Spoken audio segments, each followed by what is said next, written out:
dx.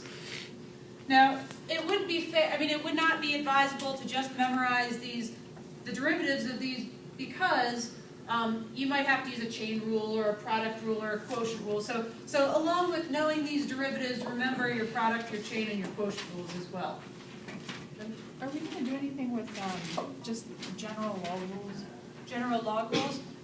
You probably won't see much in there about, I won't ask you to specifically simplify a log or something Like log n minus log n? Right, that's right. You won't see anything about that. The log stuff would be strictly about derivatives. Okay. Do you want us to be able to derive that? Good question. Do I want you to be able to derive these? Definitely not for e to the x. Natural log of x, no, don't worry about that one. At most, maybe arcsine. Okay, so that's calculating the derivatives. Also L'Hopital.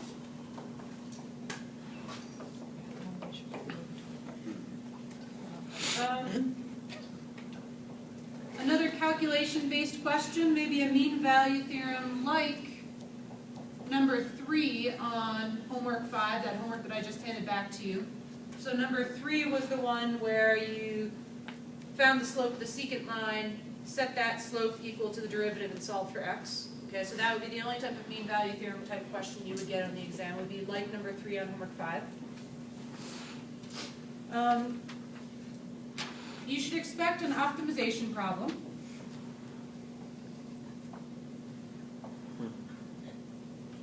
So that's section 4.5. Like something crazy like we did today?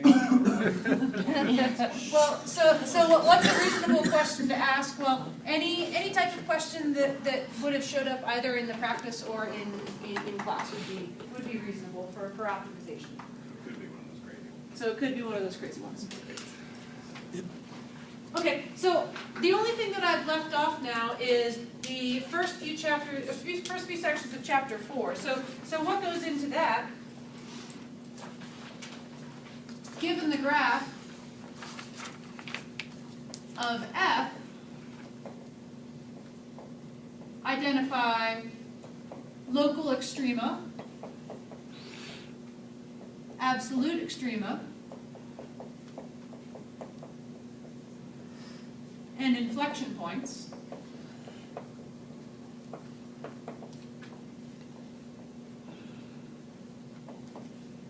Given the graph of f prime, so given a picture of f, do you know what a local extrema or an absolute extrema looks like? Do you know what an inflection point looks like? Given a graph of f prime, answer questions about the original function f. And a question like this would be very similar to the one that we talked about one day in class. It was the even numbered one out of that particular section. So I might ask you to find the absolute maximum and minimum over a closed interval.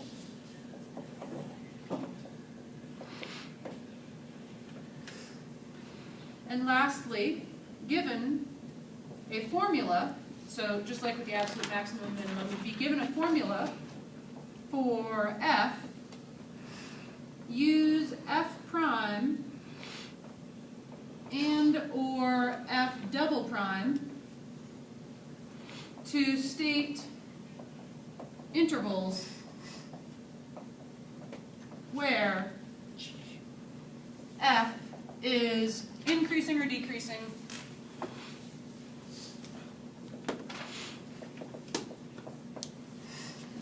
or concave up / concave down.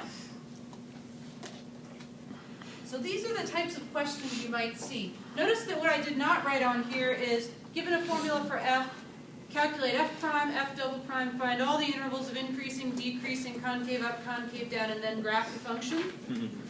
If I ask you to graph the function, then I would give you all details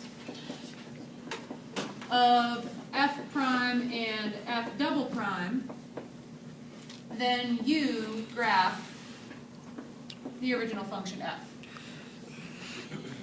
So I'm not gonna give you one where you have to do everything like that problem that we did last class, the number 35 that Aaron asked about.